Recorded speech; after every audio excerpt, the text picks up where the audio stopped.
기독교로부터의 예수혁명 48번째 식으로 지난 시간에 이어서 포스트 모던 시대의 기독교라는 제목으로 말씀을 전하겠습니다. 조선시대 불교에는 이판승과 사판승의 구별이 있었습니다. 이판이라는 것은 고요한 곳에 가서 참선하고 수행하면서 정진해서 불교의 교리를 강론하고 수호하고 탐구하고 연구하는, 그러니까 공부하는 승려들을 말하는 것입니다. 공부가 그 사람들의 주된 사업이었기 때문에 공부승이라고도 불렀습니다. 반면에 사파는 사원을 유지해 나가기 위한 살림살이와 사무 행정을 담당하는 승려들로 살림이 그 사람들의 주된 사업이었기 때문에 살림승이라고도 불렀다 그랬습니다. 과문에서 잘은 모르겠지만 한국 불교의 최대 종파인 조계종을 생각해 보면 깊은 해인사 같은 그런 깊은 산중에 거처하는 선승이 종단을 대표하는 종정의 자리를 맡고, 또 행정 업무는 총무원장이라는 일종의 정치승이 맡고 있죠. 조계사에서 거주하면서. 이판은 두뇌와 같고 사판은 손발과 같습니다. 이판이 없으면 부처님의 가르침이 유지될 수가 없고, 사판이 없으면은 절이 존속할 수가 없는 거죠. 그러니까 딱히 어느 한쪽이 우월하다고 말하기는 어렵지만, 잘 생각해 보면 사판이 이판을 위해서 있는 것이지 이판이 사판을 위해서 있는 것은 아닙니다. 문제는 이판이 정신적 권위와 지도력을 상실하고 사판이 이판의 가르침에서 벗어나서 자기들 나름대로의 권력으로 전횡을 저지르게 될 때 발생하게 되죠. 본래 우리가 이판 사판이라는 말을 많이 쓰지 않습니까?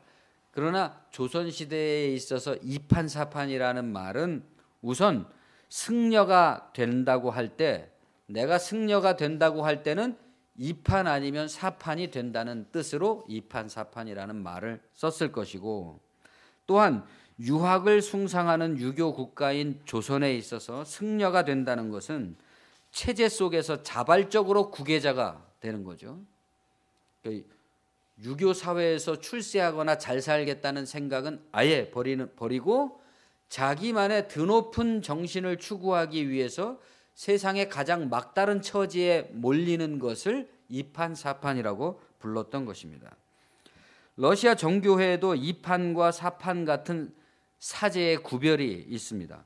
정교회에서는 승려를 모나흐라고 부르는데, 남자 수사와 수도사라고 우리가 번역을 하죠. 남자 수사와 여자 수녀가 있습니다.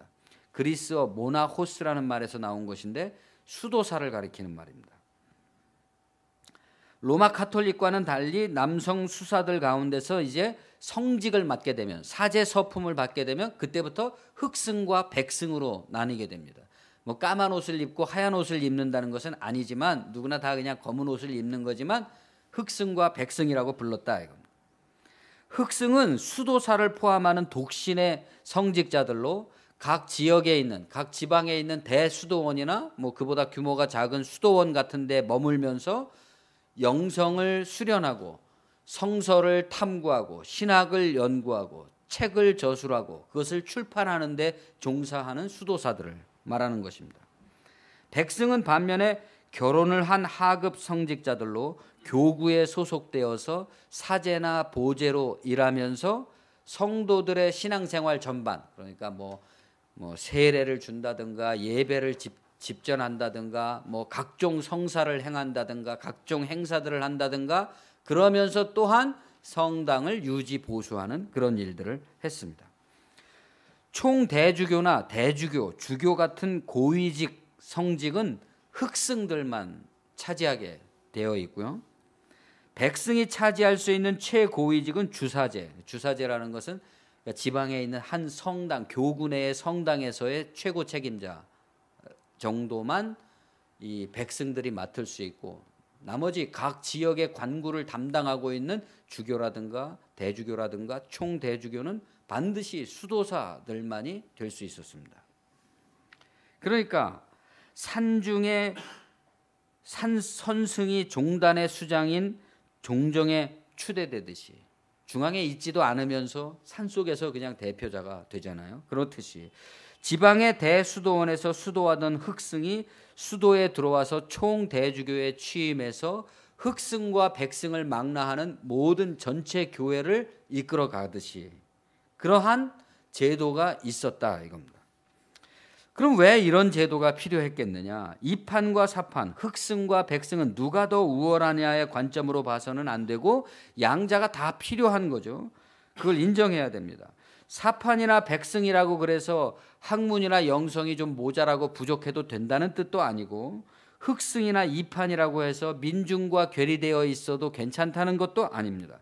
그러나 이판승이 있기 때문에 불교의 정신이라든가 불법의 내용이라든가 이런 것들이 유지되고 수호되는 것처럼 흑승이 총대주교의 직위에 올라서 전체 교회를 이끌었던 데는 지위의 문제가 아니라 직능상에 반드시 그렇게 해야만 되는 어떤 불가피함이 필요했던 거죠. 그렇게 해서 불법이라든가 기독교 교리라든가 이런 정신이 보존되는 것을 정신이 보존될 수 있도록 하는 제도를 확보하기 위해서 제도적으로 그렇게 해야만 했던 것입니다. 종교의 수장이 세속의 권력자의 형태로 굳어진 로마 카톨릭도 그렇죠. 로마 카톨릭은 교황이 뭐 정치 지도자 같은 그런 역할도 하고 있지 않습니까? 이 로마 카톨릭에는 흑백의 구별은 없지만 수도원 출신의 수도원장이나 수도회 출신의 신부들이 교황에 선출되는 경우들이 있었습니다. 역사상 266명의 교황 중에 30여 명이 수도회 출신이었다고 그럽니다. 숫자로 보면 굉장히 미미한 거죠. 긴 역사 동안 266명의 교황이 있었는데 어느 그러한 어떤 기득권적인 구조 속에 속해 있지 않은 전혀 다른 의외의 인물이 교황이 된 경우는 30여 차례 정도 된다. 현재 프란치스코 교황은 예수회 출신으로 예수회 출신은 교황이 될 수 없다는 불문율을 깨트린 첫 번째 교황이라고 합니다. 말하자면 이런 식의 권력 교체는 일종의 내부적인 혁명이고 개혁인 거죠. 그 개혁이라는 것은 현실적으로야 반드시 그럴 리는 없겠지만 종교의 본질인 영성과 신학을 수호하고 회복하고 진흥시킴으로써 정신의 보존과 진리의 명맥을 유지해 나가야 된다는 목적, 그것 외에 다른 목적은 없는 거죠. 권력 교체가 이루어지지 않으면 어떻게 되겠습니까? 이런 권력 교체가 영성과 신학은 본질에서 멀어지고 이판 사판 흑백이 다 뒤섞여서 막 혼돈스럽고 그 속에서 세속적 탐욕의 권력 투쟁이 난무하겠죠. 어떤 라인이 집권을 하냐, 어떤 라인이 뭐 총대주교가 되느냐, 뭐 이러면서 싸우겠죠. 이판도 사판도 아니면서 정신을 못 차리고 이것도 저것도 다 하려는 무지와 탐욕의 지경. 그러니까 우리가 뭐 목사가 된다거나 뭐 그러면 자기가 결정을 해야 되는 거죠. 나는 어떤 길을 가야 되겠다라고. 이것도 저것도 다 하면서 사실은 이것도 저것도 아닌 그런 상태라면은 사람들을 혼란시키기만 한다는 겁니다. 이판 사판 아사리판이 되는 거죠. 중세기의 교황 제도의 타락상이 바로 이런 거였습니다. 무지와 탐욕, 축첩과 세습, 부와 권력의 대물림, 음모와 암투. 그러니까 진리의 정신과 명맥을 바로잡으려면 고인물의 상징인 교황 체제는 반드시 교체돼야 되는 것이고, 교황만 교체되는 것이 아니라 상징만 교체되는 것이 아니라 교황을 정점으로 이루어져 왔던 그동안의 기득권이라는 것이 좀 교체가 돼야지 새로운 혁신이 일어나게 되는 것입니다. 성도들이 순조로운 리더십 계승이니 또는 리더십을 순조롭게 계승해야 된다느니 아니면 또 잘못하면은 교회가 흔들리느니 이런 이판사판 목사들의 언구럭에 너무나도 순진하게 속아 넘어가서는 안 되겠습니다. 성도들이 그런 것에 속아 넘어가 주니까 그런 짓들이 벌어지는 거죠. 지금 한국 교회에서 벌어지고 있는 세습이 왜 나쁜 걸까요? 세습을 손가락질하고 그것을 저지시키려는 이유는 그 사람들이 그동안 차지하고 있던 기득권이나 권력과 부가 질투가 나서 그러는 게 아니죠. 그 견제하고 싶은 뭐 화풀이 같은 것들이 아닙니다. 보다 더 중요한 핵심은 고인물은 썩는다는 진리입니다. 고인물은 반드시 썩게 돼 있죠. 진리가 희석되고 진리로부터의 이탈이 벌어지니까 사람들이 그런 것에 대해서 무감각해지고 본래 기독교라는 것이 그런 것인가 보다 하는 식의 안일한 태도들이 나타나게 된다는 거죠. 왜 벽지의 수도원에서 정진하던 수도사가 수도의 총대주교가 되어서 신학과 전례를 개혁하고 질서를 바로잡아야만 되는 겁니까? 그 사람이어야지만 되는 거죠. 왜 산중 암자의 은거 중인 선승이 종정이 돼서 옛것을 바탕으로 새것을 창조한다. 법고창신이라는 말이잖아요. 그러한 새로운 법어를 내려야 되는 것입니까? 종정이 선출이 되면 뭐 해인사나 뭐 이런 깊은 산 중에서 한 말씀 딱 내놓잖아요. 그것으로서 산은 산이요 물은 물이로다. 그러면 그것으로서 그동안에 있었던 모든 것들을 좀 갈아붙이는 그런 새로움이 있어야 되는 거죠. 적법한 절차에 따라서 아들을 후계자로 세웠기 때문에 세습이 아니다라는 변명은 비루한 동시에 끝까지 비루하게 신학과 영성의 그 준엄함 앞에 직면하지 않으려는 그런 소교황들의 타락한 천민의식에 불과한 것입니다. 중요한 것이 무엇인지를 완전히 망각한 그 사람들에게서 무슨 회개를 기대할 수가 없죠. 기독교 신학의 발전이나 기독교 영성의 보존이라는 관점에서 세습뿐만이 아니라 한국 교회의 리더십 교체라는 것 자체가, 한국 교회가 도대체 리더십이라는 것을 어떻게 교체하고 있는 것인가 라는 것을 우리가 반성하고 성찰해야 될 것입니다. 그러나 정말로 거기에 법고창신의 교체가 있는 것인지는 현실적으로는 기대난망이죠. 문제는 창조력입니다. 창조력이라는 것은 생산력을 말하는 것이고 생산력은 설득력을 말하는 거죠. 이 창조력이 어디서 나오느냐? 층층시야 관료주의에 물들어 있는 수도의 종교 권력자들, 신성 종무원의 공무원이 된 사제들. 러시아 정교회가 황제가 권력을 장악하게 되면서 교회를 장악하기 위해서 신성 종무원이라는 관청을 만들었습니다. 그래서 그때부터는 신성 종무원이 황제의 휘하에 놓여서 황제의 감시와 감찰을 받으면서 전체 교회를 관할하게 된 거죠. 그러니까 모든 성직자들은 일종의 공무원이 된 것입니다. 그렇게 공무원이 되어서 윗사람의 눈치를 봐야 되는 그런 사제들에게서 나오는 말씀, 어떻게 하면 어떤 교구의 주사제 자리라도 얻어볼까 하는 비굴한 신부들의 염치와 양심으로는 창조력이라는 게 나올 수가 없죠. 서로 눈치를 보게 되니까요. 조금만 혁신적인 말을 하게 되면 저 사람은 위험인물이다, 이렇게 찍히게 되는 거죠. 그래서 결국은 어떻게 됐다 그랬습니까? 지난번에 한번 나왔잖아요. 다마스트로이 종법집이라는 것이 신앙생활의 규범이 되고 말았습니다. 성서도 필요 없다. 종법집만 있으면 된다 이겁니다. 거기에 적혀 있는 대로만 행동해라. 그 이외의 것은 하지도 못하게 하는 거죠. 그래서 심지어는 러시아인에게 러시아어로 성경을 번역하는 것조차도 금지시켰단 말입니다. 그저 아버지 당회장 목사, 임명권자, 돈 나오고 돈 대주는 물주들과 후원자들의 눈치를 보는 목사들이라면 새로운 시대가 요구하는 새로운 정신에 맞춰 나가는 창신이라는 것은 없고, 언제든지 뭐만 있겠습니까? 옛날 것을 내가 얼마나 충성스럽게 고수하고 있느냐 하는 법고의 제스처만이 남게 되죠. 그러므로 천국에 제자된 서기관마다 마치 새것과 옛것을 그 곳간에서 내오는 집주인과 같으니라. 이것이 공자님께서 말씀하신 옛것을 익히고 그것에 미루어서 미래를 안다, 그런 온고지신이고, 연암 박지원이 말씀한 것처럼 옛것을 바탕으로 새것을 창조한다는 법고창신입니다. 신약에는 도달하지도 못하고 구약에만 머물러 있어서도 안 되죠. 그런 신앙인들이 있어요. 복음이 왔는데도 구약적인 신앙 가운데 머물러 있는 사람들. 그래서도 안 되고, 그러나 신약이 있다 그래서 구약은 필요 없다 이래서도 안 되죠. 예수님이 지금 그 말씀하시는 겁니다. 또 신약만 해도 복음서만 가지면 충분하다 이래서도 안 되고, 또 사도들과 뭐 교부들의 신앙이 완성된 계시의 형태이기 때문에 이것만 있으면 된다, 그래도 안 되는 거죠. 또한 더 나아가 본다면 성서만이 전부다 이러면서 지난 2000년 동안 인류가 발전시켜온 신학과 과학과 역사의 진보를 무시해서도 안 되는 거죠.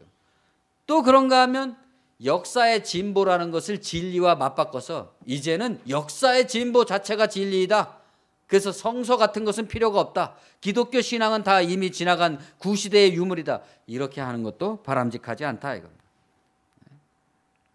옛것에만 집착해서 고착되면 그 형식과 규율에 빠져서 본질을 놓치게 될 것이고, 새것에만 집착하게 되면 근본을 잃어버리고 뿌리를 상실하게 됩니다.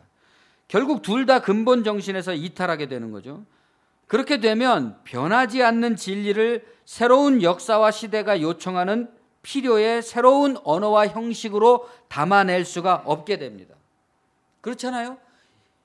아무리 인류가 무슨 인공지능이 발달된다고 할지라도 인간이 처해 있는 실존적인 모든 조건은 뭐 원시시대나 지금의 사람이나 다 똑같은 거죠. 진리는 똑같은 거죠. 옛날에 지구가 네모나고 태양이 지구 주위를 돌고 있다고 믿었던 사람들이 처해 있는 삶이나 지금 양자역학의 물리학을 알고 있는 우리들이나 사는 건 똑같습니다. 진리는 변하지 않는데, 그러면 옛날 지구가 네모나다고 믿었던 사람들과 에서부터 오늘날 현대 물리학을 알게 된 우리들이 그 변화된 환경 속에서 그 변화된 환경에 걸맞는 언어로서 그 변하지 않는 진리를 설득력 있게 창조력 있게 설명해내야 된다 이거죠. 창조력이 없게 되면 전파를 더 이상 할 수가 없고, 설득력이 없기 때문에 전파해봤자 영향력을 상실하게 되는 겁니다.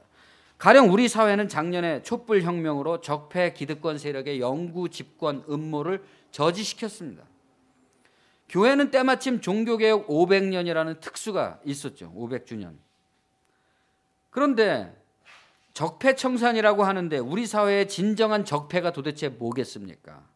절더러 꼽아보라면 친일, 독재 세력, 기득권, 이 셋을 한 지붕 세 가족이라고 부르겠습니다.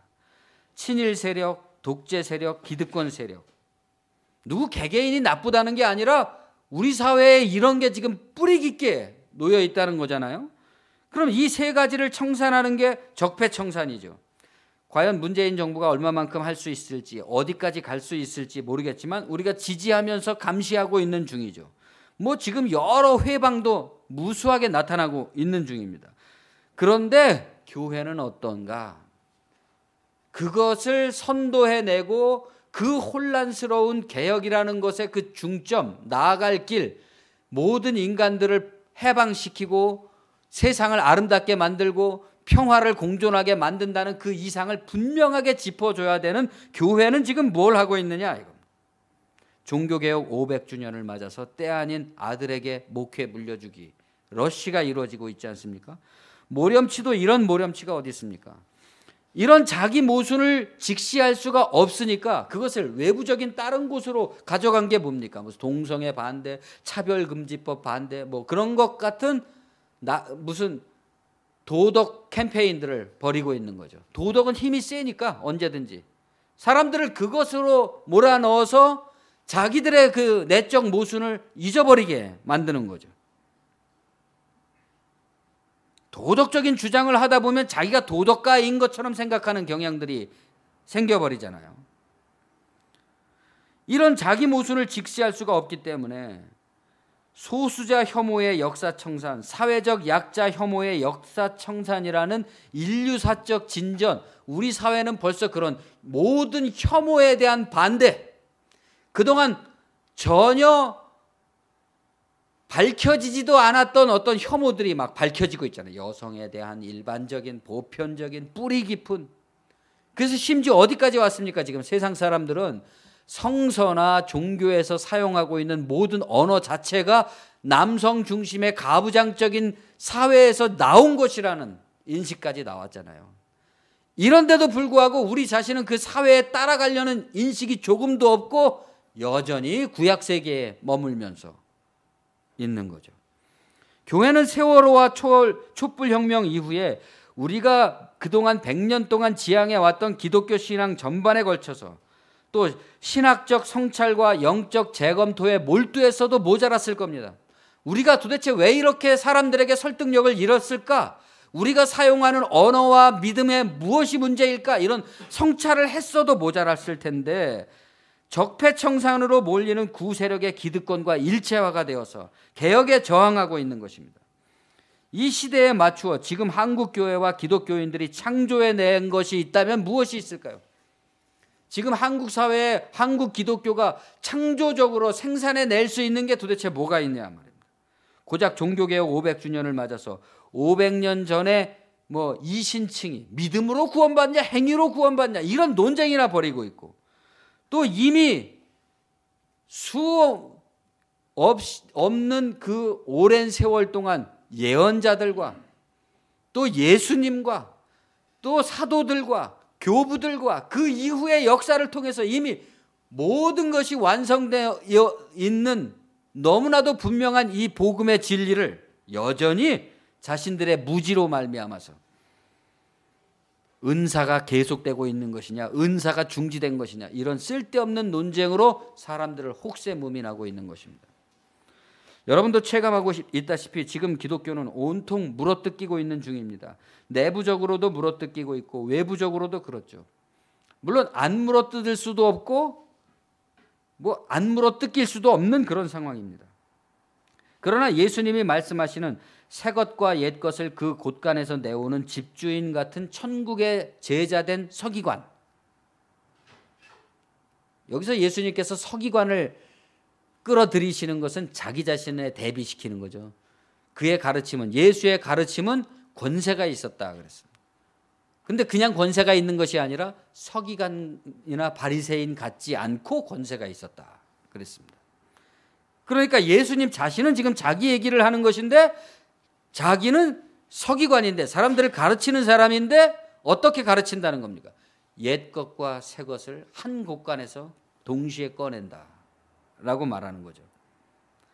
본질에 충실하고 그 원천적 진리라는 본질에 충실하면서도 그 시대에 맞는 유연함 가운데 사람들에게 적실하게 필요한 것을 얘기하고 있다는 거죠. 저도 기독교와 교회를 비판할 적이 많지만 어떤 기독교인들이 교회를 비판하고 기독교 신학을 해체하려는 태도들을 보면 마치 자기 집을 부수면서 쾌감을 느끼는 것 같은 그런 때를 보는 경우가 많아요. 일종의 반면교사와 같은 거죠. 나도 옛날에 저랬었지? 이런 생각이 드는 겁니다. 분명히 그 속엔 표현되지 않은 아프고 깊은 상처들이 있을 겁니다. 교회에서 받은 상처. 제가 말씀드리려는 것은 그것이 다만 교회가 부패했기 때문에만 받은 게 아니라는 겁니다. 목사들이 부패했기 때문만이 아닌 거죠. 보다 중요한 것은 지난 100년간의 믿음이라는 신학적 내용 그 자체에 대한 근본적인 회의와 불신이 일어나고 있다는 겁니다. 지금 그 교회가 주장하고 있는, 가르치고 전파하고 있는 복음이라는 것 자체에 사람들이 지금 회의를 느끼고 있고 더 이상 지겨워서 듣기 싫다는 것이고, 그것이 결과적으로 반개혁적이고 사람들에게 도움을 주지 못한다는 거죠. 그러나 파괴가 반드시 창조를 낳는 것은 아닙니다. 유감스럽게도 우리 프로테스탄트에게는 이판사판의 구별이 없잖아요. 또 흑승 백승의 구별도 없습니다. 우리 목사들은 수도원의 수도사도 없습니다. 오로지 목회의 부흥을 추구하는 목사들만 있죠. 이게 참 문제죠. 마르틴 루터가 종교 개혁은 잘했지만 아마 이 성직자들이 결혼할 수 있게 한 거, 여기서 그것도 물론 나쁜 것은 아니었지만 그 당시에는 굉장히 개혁적인 것이었지만 그 결과로 우리 개신교 안에서는 이러한 세습과 같은 탐욕과 무질서가 나타나게 된 거죠. 질서도 권위도 설득력도 사라져서 교회 다니나 안 다니나 믿으나 안 믿으나 마찬가지. 그래서 안나가 교인인지 가나안 교인인지, 네? 또 2판인지 4판인지 흑승인지 백승인지 아사리판이 되고 마는 것이 아니겠습니까? 도대체 우리 목사들은, 목회를 하는 목사들은 어떤 특징들이 있는 건가 말입니다. 무엇을 위한, 그것이 분명하지 않다는 겁니다. 그럴 지경이면 차라리 교회 안 다니는 게 낫다는 말이 나올 정도인 거죠. 새 것과 옛 것을 하나의 곳간에서 내오는 집주인과 같은 서기관, 이것이 절실한 것입니다. 이에 예수께서 무리를 떠나서 집에 들어가시니 제자들이 나와 이르되 밭에 가라지의 비유를 우리에게 설명하여 주소서. 대답하여 이르시되 좋은 씨를 뿌리는 이는 인자요 밭은 세상이요 좋은 씨는 천국의 아들들이요 가라지는 악한 자의 아들들이요 가라지를 뿌린 원수는 마귀요 추수 때는 세상 끝이요 추수꾼은 천사들이니 그런즉 가라지를 거두어 불에 사르는 것 같이 세상 끝에도 그러하리라. 인자가 그 천사들을 보내리니 그들이 그 나라에서 모든 넘어지게 하는 것과 또 불법을 행하는 자들을 거두어내어 풀무불에 던져 넣으리니 거기서 울며 이를 갈리라. 예수님의 가르침, 복음이라는 진리, 하나님 나라 운동, 그것에 대한 이해와 태도에 대한 문제를 지금 말씀하고 있는 거죠. 가라지라는 것은. 12장에 보면 민중들이 예수님의 기적을 보고 그 가르침을 들었습니다. 너무 놀라웠어요. 그런데도 사람들이 들을 때는 막 놀랐는데 시큰둥한 거예요. 그러니까 예수님께서 니느웨 사람과 남방 여왕의 고사를 상기시키면서 저주를 하셨습니다. 심판날에 남방 여왕보다, 심판날에 니느웨 사람보다 너희가 훨씬 더 불리한 조건에 처할 것이다. 왜? 남방 여왕은 솔로몬의 그 귀한 지혜의 말씀을 듣고자 해서 먼 길을 달려온 사람이고, 니느웨 사람들은 요나의 전도를 듣고 회개했지 않느냐. 그런데 너희들은 무슨 말만 들으면 좋은 말씀이네, 그 감탄은 하면서 그냥 사는 것은 그대로다 이겁니다. 그래서 하신 말씀이 더러운 귀신이 사람에게서 나갔을 때 물 없는 곳을 다니며 쉬기를 구하되 쉴 곳을 얻지 못하고 이에 이르되 내가 나온 내 집으로 돌아가리라 하고 와보니 그 집이 비고 청소되고 수리되었거늘 이에 가서 저보다 더 악한 귀신 7을 데리고 들어가 거하니 그 사람의 나중 형편이 전보다 더욱 심하게 되느니라. 이 악한 세대가 또한 이렇게 되리라. 예수의 말씀을 듣고 그 천국에 대한 소식을 듣고 나서도 좋은 말씀이네. 그러고 비고 소재됐어요, 마음이. 그러고 나서는 돌아가서는 그렇지만 또 나는 내 삶을 살아야 되는 거니까 그러면서 또 사는 거예요, 옛날처럼. 그러니까 그 결과로는 7 귀신이 들어온다 이거죠. 예수님이 이 사람들을 아주 저주하시는 말씀이죠. 사람들은 하나님 나라든 종말이든 본질이든 그런 거 다 좋지만 하던 일은 계속해야 된다는 겁니다. 사실은 기독교 복음이 하던 일을 하지 말라는 건 아니죠. 하던 일을 계속하지 말고 다 그만두고 가서 그냥 다 전도꾼이 되고 이렇게 되라는 얘기는 아니에요. 그러나 그 중심에 어떤 정신적 변화가 일어나야 된다는 거죠. 사람들은 기독교 복음을 얘기하면 꼭 어디 가서 봉사를 하고 누군가를 섬기고 이런 생각을 자꾸 합니다. 그거나 안 하는 거나 마찬가지죠. 자기 삶을 사는 거나 그거나 똑같은 겁니다. 정신의 변화가 일어나야 된다는 거 아니겠어요?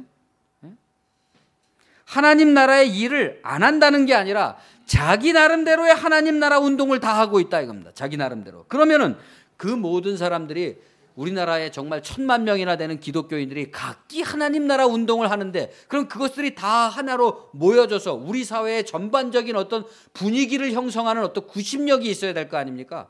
그런데 살펴보면 다 각계 전투로 각계 싸우고 있으면서 오히려 중심을 흐트러뜨리고 사람들을 찢어놓고 정신과 그 관점에 있어서 역량에 있어서 흩어버리는데 효과를 내고 있다 이겁니다.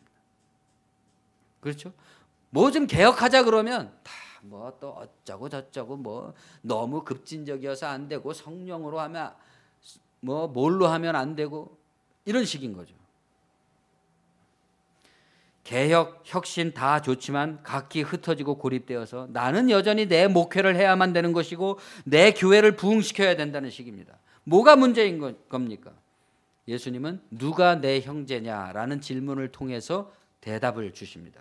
예수께서 무리에게 말씀하실 때 그 어머니와 동생들이 예수께 말하려고 밖에 섰더니 한 사람이 예수께 여짜오되 보소서 당신의 어머니와 동생들이 당신께 말하려고 밖에 서 있나이다 하니 말하던 사람에게 대답하여 이르시되 누가 내 어머니이며 내 동생들이냐 하시고 손을 내밀어 제자들을 가리켜 이르시되 나의 어머니와 나의 동생들을 보라. 손을 내밀어서 제자들을 향해서, 엄마하고 형제들은 저쪽에 있는데 말입니다. 보라, 내 어머니와 내 형제들이다. 누구든지 하늘에 계신 내 아버지의 뜻대로 하는 자가 내 형제요 자매요 어머니이다 하시더라. 누가 예수님의 어머니이고 동생들입니까? 제자들입니다. 천국의 제자, 하나님 나라 운동의 제자. 그래서 그 제자에 대한 비유로서 그럼 누가, 어떤 사람이 하나님 나라의 제자이냐라는 것을 설명하기 위해서 씨 뿌리는 자의 비유를 한 거죠. 씨 뿌리는 자의 비유라고 했지만 사실은 4가지 밭에 대한 비유인 것이고, 더 정확히 말한다면 좋은 밭에 대한 비유인 것이죠. 좋은 밭이 돼야 된다는 것입니다. 이 좋은 밭이 못된 사람, 그러니까 제자인 듯 제자 아닌 제자 같은 제자들, 이게 가라지인 거죠. 왜 예수께서 가라지 얘기를 하느냐 하면 이런 가라지 같은 사람들, 제자인 듯 제자 아닌 제자인, 이런 사람들이야말로 하나님 나라 운동, 종말론 운동의 가장 방해꾼이기 때문입니다. 제자인 듯 제자 아닌 제자 같은 사람, 기독교인 듯 기독교 아닌 기독교 같은 기독교, 삶으로는 도저히 못 깨닫고, 그렇죠? 삶으로는 도저히 못 깨닫기 때문에 비유나 들어야 돼요. 그런 사람들은 항상 비유나 들어야지 아멘 할렐루야, 삶은 여전히 똑같고, 그런데 그 비유도 들어봤자 소용이 없는 거죠. 그냥 비유로만 들으니까. 비유가 말하고 있는 다시 삶으로 돌아가는 원관념에 도달할 수가 없기 때문에 제1의 방해꾼밖에 안 되는 것입니다. 어떤 사람들은 뭐 조금 알만한 사람이 그렇게 하는 사람들도 있고, 어떤 사람은 아예 그냥 뭐 그게 무슨 말인지도 몰라서 그렇게 하는 사람들이 있지만, 결과는 마찬가지죠. 다 합쳐져서 하나님 나라의 운동이라는 것에 회방꾼이 됩니다. 왜? 이 교회라는 것 전체가 생각을 해보면 한국 사회 가운데 1000만 명이나 되는 기독교인들이 이런 종말론적인 운동을 통해서 우리의 삶이라는 것이 하나의 공허에 불과하고 이것이 이렇게 절대절명의 것이 아니라는 것을 우리는 깨달았다. 그래서 이제부터는 가진 사람은 안 가진 사람처럼 행동하고, 많이 가진 사람은 적은 것처럼 행동하고, 높은 사람은 낮은 것처럼 행동하고, 이렇게 살 것이다 라고 하는 어떤 구심력이 생긴다면 사회가 우리 교회를 볼 때, 교회야말로 이 세상을 구원할 유일한 길이로구나, 이렇게 느낄 거 아니겠습니까? 그런데 오히려 교회를 보면 더 악착 같고 더 탐욕스럽고 더 자기애가 강한 이런 모습을 보이니까 오히려 하나님 나라 종말론 운동에 방해만 된다. 하나님 나라 운동에 도움이 안 되고 방해만 되는 거죠. 대형 교회 안에서 포진하고 있지만 하나님 나라 운동과 상관이 없는 사람들, 기독교 사역에 저마다 열심들이지만 수많은 기독교 사역들에 얼마나 많은 물량들과 돈과 역량과 사람들을 투자하면서 하고 있습니까? 그것을 하나의 기독교 사업의 명분으로, 대형의 교회를 유지하기 위한 사업으로 얼마나 많은 프로그램들을 돌리고 프로젝트를 가동하고 있습니까? 그런데 그 모든 것들이 하나님 나라 운동의 중심으로 모아지지도 않고 하나님 나라 운동이라는 것을 사람들에게 각인시키지도 못하고 있다. 무엇이 중요한지 모르는 것, 이게 가라지인 거죠. 그런데 문제는 가라지는 수요가 월등히 많고 보편적이고 또 그냥 표준적이고 왕성합니다. 알곡을 그냥 찍어 누를 정도로, 사그라뜨릴 정도로 왕성하죠. 그런데 진짜 하나님 나라의 믿음을 가진 사람들은 겨자씨 한 알과 같다 이겁니다. 그런데 주님의 말씀이 그래도 희망적인 것은 아무리 가라지가 많아도 왕성해도 놔둬라. 추수 때에 가면 그것들은 다 어떻게 된다는 겁니까? 모아서 불에 태워진다는 겁니다. 그러나 겨자씨는 아무리 작은 것이라도 그것이 결국은 거대한 나무가 돼서 새들이 와서 깃들게 된다. 그러니까 너희들 제자들은, 천국의 제자된 제자들은 그런 가라지들에 의해서 혼돈스럽고 방해받지 말고 끝없이 자라가라는 거죠. 그런 나무가 될 때까지. 그러니까 진정한 천국의 제자 된 서기관이라는 사람은 이런 사실을 분명히 알고 구별해낼 수 있는 사람을 말하는 거잖아요. 교회 비판, 세습 비판, 교의 비판, 신학 비판 다 좋지만 그런 것들이 안 나가의 냉담한 신자가 된다거나 파괴의 쾌감에 그치는 것이라면 아무 소용없는 것입니다. 언제나 그 정신을 유지, 보존, 수호하면서 인간의 삶과 역사에 부합하면서 나가야 되겠다는 그런 정신이 있어야죠. 어떻게 해요? 그 진리에 대한 확신과 헌신과 충성과 그것을 회방하고 혼돈시키려는 어떤 세상성과의 싸움에서 무관심하고 아랑곳하지 않는 어떤 드높은 자존의 태도를 가져야 되는 거죠. 또 그러한 드높은 자존으로서 자기의 삶을 살 수 있는 그 자존을 사실 믿음이라고 해야 되는 거잖아요. 그런 실제적인 능력을 그럼 어디서 발견하느냐? 자기밭이라는 겁니다. 자기에게서. 다른 어떤 유명한 사람들, 유명한 무슨 운동 뭐 그런 데서 발견하는 것이 아니라 자기 안에서 발견해야 된다는 겁니다. 그것을. 그 자기 밭은 어떤 밭이냐? 누룩을 쏟아 넣어서 한꺼번에 발효시킨 가루 서말이 담긴 자루다. 자기가 지금은 이게 쪼그라든 자루이지만 거기에 서말의 효모를 집어넣어서 발효시킨 부풀어 팽창할 것이다 이겁니다. 결국 누구나 자기 밭을 가꾸는 것이 창조력이고 생산력이고 설득력이라는 말씀이죠. 제자들의 요청으로 예수님은 가라지의 비유에 대한 해설을 통해서 보다 직접적으로 하나님 나라의 운동의 의미를 밝히고 있습니다. 가라지는 악한 자의 아들이고 그것을 뿌린 자는 원수는 마귀다. 그러면 여러분은 또 가라지는 마귀의 새끼들이고 가라지를 뿌린 것은 마귀다. 그럼 또 머릿속에서 그냥 어떤 이런 이상하게 생긴 마귀를 상상하면서 그 마귀가 또 그냥 교회 위에 이렇게 올라와갖고 뭘 뿌리는 그런 상상을 하게 되면 안 된다 이겁니다. 그런 이 말 자체가 비유잖아요. 가라지와 같은 사람들, 가라지와 같은 우리가 눈으로 볼 수 있는 거는 마귀가 뭘 뿌리고 자시고 이런 건 보이는 게 아니죠. 그런 건 없는 거나 마찬가지입니다. 우리가 눈으로 보는 것은 지금 가라지와 같은 세력들, 가라지와 같은 정신머리들, 가라지와 같은 행태들을 보고 있을 뿐이죠. 못 보는 사람은 그걸 못 본다 이겁니다. 그럼 보는 사람은 저거야말로 마귀적인 것이로구나. 저건 마귀가 뿌린 것이로구나. 이걸 알아차린다 이겁니다.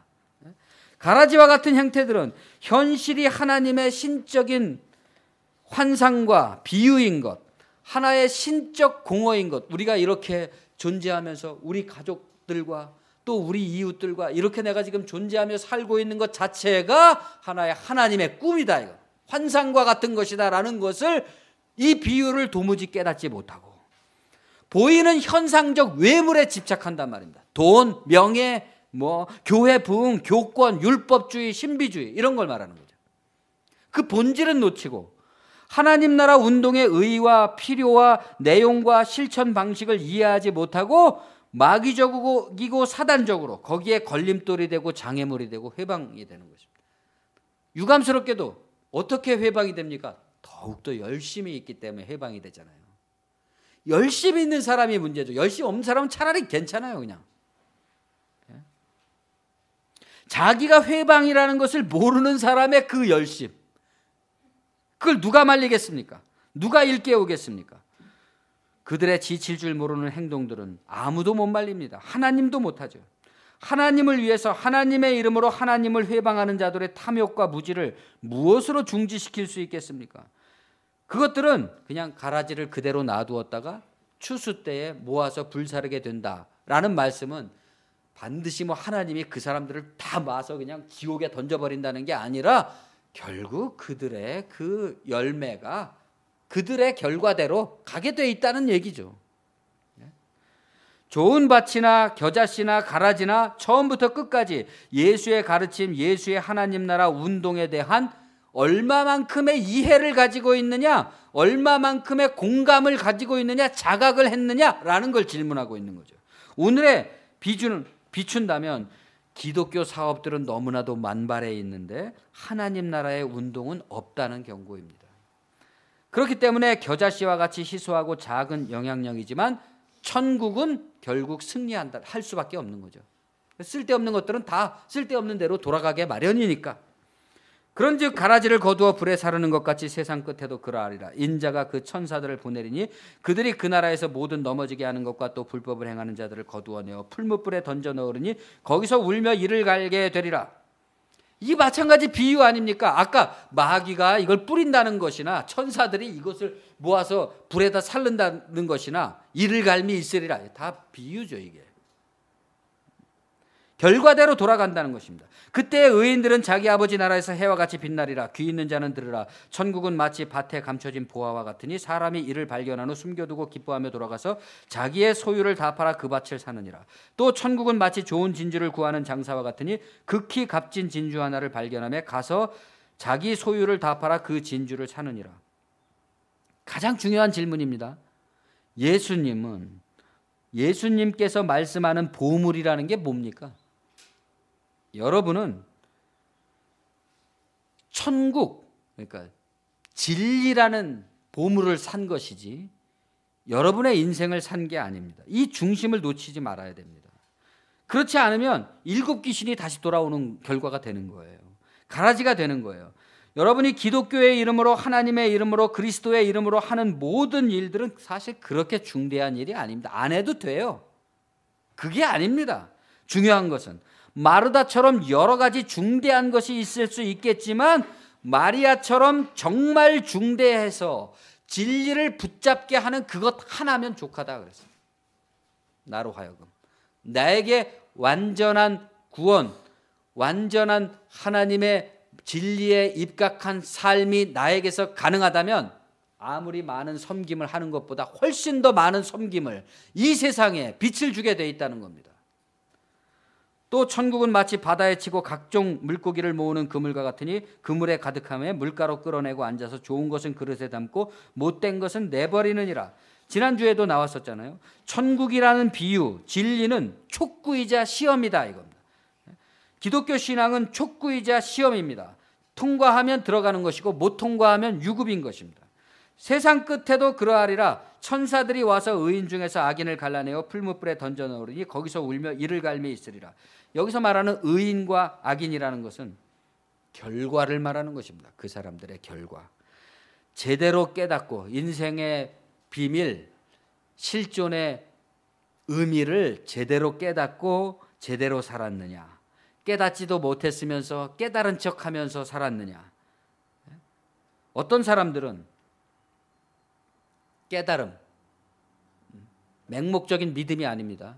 이런 어떤 깨달음이 없어도 기독교 진리 또는 뭐 인류 보편의 어떤 진리에 대한 깨우침이 없어도 그저 착하게만 살면 천국에 가는 것이고 다 좋은 거 아니냐, 얼마든지 의인이 될 수 있다 라고 말하는 사람도 있고 그렇게 말하고 싶고 믿고 싶은 사람들이 많겠지만 그런 말은 성립되지 않는 겁니다.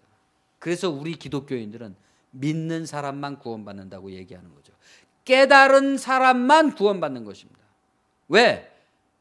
이건 너무나 자명한 진리인 것이죠. 1시간 전에 제가 있었기 때문에 지금의 내가 있는 거잖아요. 1시간 전에 나가 도달한 지점에서부터 내가 있는 것이죠. 우리의 인생 다음에 뭔가가 있다면 우리가 도달한 거기서부터 하는 거죠. 전혀 다른 게 있을 수가 없습니다. 지금 교회를 보십시오.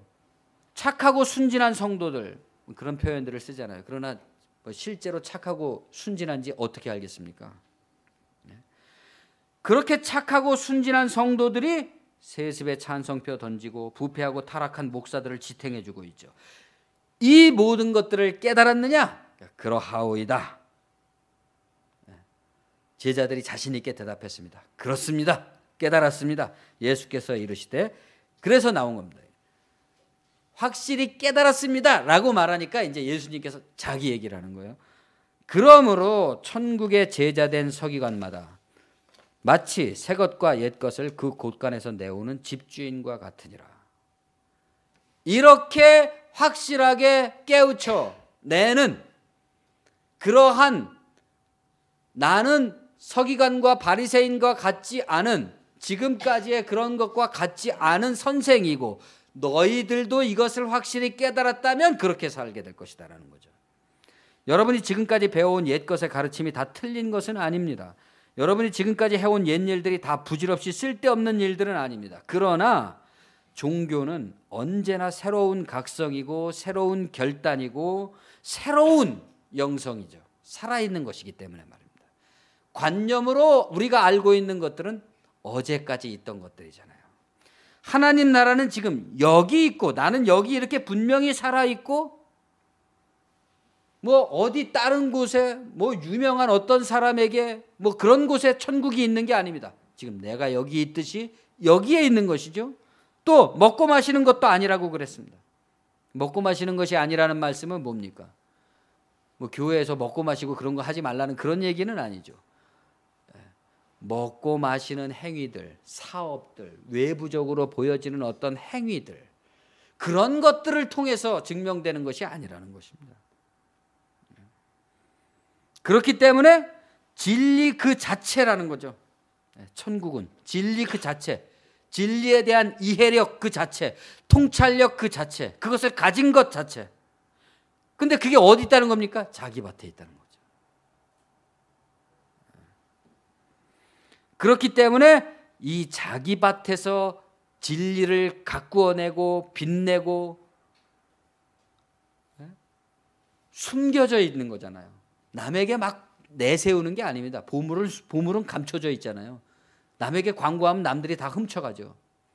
자기 안에 감춰져 있는 그 보물을 항상 빛내고 확인하고 그것에 대한 충만, 그것에 대한 헌신, 그것에 대한 충성이 없이는 내가 아무리 먹고 마시는 일에 투철하고 굉장한 사업들을 벌인다고 할지라도, 내가 사람의 방언과 천사의 말을 할지라도 사랑이 없으면 소리나는 구리와 울리는 꽹과리가 되고, 여기서 말하는 사랑이 무슨 다른 사람 막 아유 사랑합니다 이런 거 아닙니다. 진리에 대한 사랑을 말하는 거죠. 이 진리가 없다면, 진리에 들어있는 그 하나님과 나만의 그 보물을 주고받는 것과 같은 그 사랑이 없다면 나머지 그 모든 천사의 말이라든가 방언이라든가 그런 것들은 다 울리는 꽹과리 소리에 불과하다. 내가 예언하는 능력이 있어 모든 비밀과 모든 지식을 알고 또 산을 옮길 만한 모든 믿음이 있을지라도, 왜? 지식도 관념에 불과하다는 거잖아요. 살아있는 사랑이 아니라는 겁니다. 이 사랑은 살아있는 사랑이기 때문에 그러한 지식이 아무리 많다고 할지라도 그것은 다 나에게 내가 아무것도 아닌 거라는 것을 증명할 뿐이죠. 아무리 많은 지식이 있으면 뭐합니까? 주께서 나를 찾아주시기 전에는 나는 쉴 수가 없습니다. 어거스틴이 그렇게 말했잖아요. 또 내게 있는 모든 것으로 구제하고 또 내 몸을 불사르게 내줄지라도 사랑이 없으면 내게 아무 유익이 없느니라. 우리가 알고 있는 사랑은 내 몸을 불사르게 내주는 것보다 더 큰 사랑이 어디 있습니까? 그런데도 바울은 뭐라고 얘기하는 겁니까? 내 몸을 불사르게 내어줄지라도 너한테는 아무 유익이 없을 것이다. 뭐가 없다면? 진리가 없다면 말입니다. 사랑이 없다면. 지금 교회의 형편은 얻은 것은 조직이고 잃은 것은 진리입니다. 얻은 것은 교의와 지식이고 잃은 것은 신학과 영성입니다. 얻은 것은 인간의 제도와 탐욕이고 잃은 것은 본질과 명상입니다. 얻은 것은 냉소와 경멸이고 잃은 것은 권위와 존경입니다. 가라지를 내버려 두십시오. 무수한 가라지들이 있을 거 아니겠습니까? 여러분 내부에서도 주여라고 기도하려고 할 때 얼마나 많은 회방들과 상념들과 쓸데없이 고착된, 언제 어느 때 내 머릿속에 각인된 것인지 모르는 얼마나 많은 생각들이 나를 회방시킵니까? 상관없다. 내버려 두십시오. 그런 것들은 다 갈 곳으로 가는 겁니다. 다 지나가 버리는 것입니다. 중심은 뭡니까? 나는 여기 남는다. 나는 여기 있다. 그 모든 것들은 다 사라져가고 있지만 나는 여기 굳건하게 남아 있다는 거죠. 그들의 성공에 불평하고 그들의 부패에 분노하고 그들의 난리에 휩쓸리지 말라. 이거. 시간과 정열을 허비하지 마십시오. 동요하는 사람들의 자학적 아우성에 귀를 기울이지 마십시오. 그런 말들, 소망이 끊어진 자의 말은 바람과 같으니라. 아무리 우리가 교회를 비판하고 또 뭐 안티 기독교도들의 말들이 혹시 우리의 마음을 시원하게 해줄 수는 있을지 모르겠지만 소망이 없는 사람들의 말은 또한 바람과 같은 것이죠. 그보다는 우리 각자의 자기 밭에 심겨진 나무를 가꾸어야 된다. 숨겨진 보물은 그 사람들이 아니라 내가 빛을 내야 되는 것이고 나를 통해서 빛을 내야 되는 거죠. 우리의 복음이 반드시 필요한, 이렇게 나를 통해서 나를 변화시킴으로써 내 안에서 만들어내는 아름다운 나무, 키워내는 아름다운 나무라는 이 복음이 필요한 자, 필요한 사람, 고통에 좌절한 사람, 자기 자신에게 낙백해서 기력을 잃어버린 사람, 생의 열정을 상실한 사람, 혼돈 때문에 방황하는 사람, 그러나 거기서 벗어나고 싶은 믿음과 소망과 사랑의 기도를 가지고 빛을 찾는 사람들을 우리가 찾고 발굴해서 우리의 진리를 충만케 해야 됩니다. 여러분 각자의 고향에서, 고향 사람들에게, 다른 어디가 아닙니다. 각자의 고향에서 고향 사람들에게 예수님처럼 여러분을 보고 그 고향 사람들이 놀라서 이렇게 말하는 걸 듣게 된다면 얼마나 통쾌하겠습니까? 예수께서 이 모든 비유를 마치신 후에 그곳을 떠나서 고향으로 돌아가사 그들의 회당에서 가르치시니 그들이 놀라 이르되 이 사람의 이 지혜와 이런 능력이 어디서 났느냐? 이는 그 목수의 아들이 아니냐? 그 어머니는 마리아, 그 형제들은 야고보, 요셉, 시몬, 유다라 하지 않느냐? 그 누이들은 다 우리와 함께 있지 아니하냐? 그런즉 이 사람의 이 모든 것이 어디서 난 것이냐? 기도하겠습니다. 주님 은혜를 감사합니다. 이 사람의 이 지혜와 이 모든 것이 어디에서 난 것이냐? 라고 우리를 알고 있는 우리의 고향 사람들이 물어볼 때에 우리는 하나의 내 안의 밭에서 옛 것과 새 것을 한꺼번에 내어 보일 수 있는 천국의 제자된 서기관으로 진리를 증명할 수 있는, 진리의 살아있음을 우리의 삶과 인격과 우리 자신으로서, 우리의 지향으로서 보여줄 수 있는 그러한 그리스도인들로 분명해지게 도와주시고, 이 가라지와 같은 회방과 혼탁이 만연되어 있는 사회 속에서 복음을 유지하고 그 정신을 지켜나갈 수 있는 그루터기로 존재할 수 있도록, 하늘의 겨자씨와 같은 미력한 우리들이지만 우리들을 통해서 이 복음의 말씀이 점점 자라서 공중의 새들이 깃들 수 있는 나무와 같은 큰 그늘을 이룰 수 있는 그러한 그리스도인들로 우리 각자가 성장해 나갈 수 있는, 또한 비록 성장이 더디고 미약할지라도 우리가 낙심하지 아니하고 끝없이 질주해 나가고 전진해 나갈 수 있는 그러한 날마다의 긍정적인 믿음이 우리 안에 있도록 인도하여 주시옵소서. 예수님의 이름으로 감사하며 기도합니다. 아멘.